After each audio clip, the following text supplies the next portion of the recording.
We love our fort, and we want to make sure that it's around for another generation.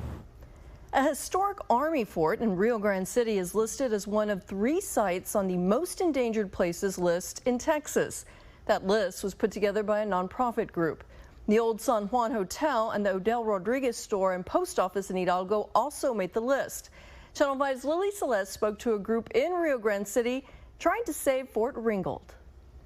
The residents trying to save Fort Ringgold tell me this used to be part of daily life for so many, and they're hoping to get that back. Driving through Fort Ringgold in Rio Grande City, you see a combination of history and the present day. Old buildings once used to house high-ranking Army men now stand empty, while others, like the old jail, are now offices for school district leaders. The interest has kind of waned. Getting people to know the history of this location is very, very important. Maria Elia Ramos sits on the Save Fort Ringgold committee.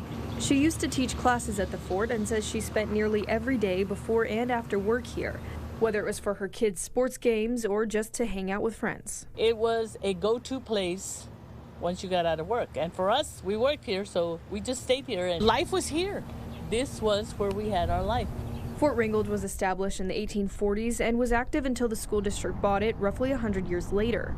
This month, a nonprofit called Preservation Texas named it one of our state's most endangered historic places. They make a very good use of it.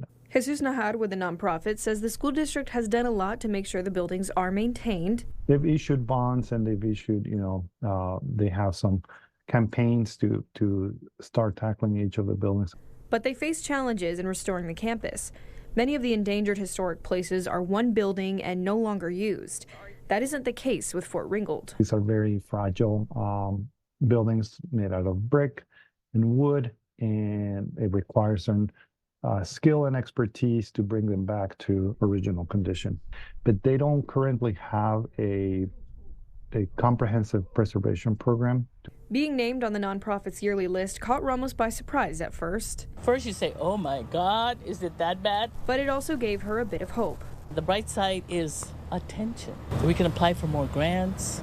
We can ask for more donations. With more funding possible, she says their next project is fixing up the buildings where officers used to stay. They are a witness to all the things that happened. It's a renewed sense of hope for a nationally recognized historic place that some feel has been forgotten.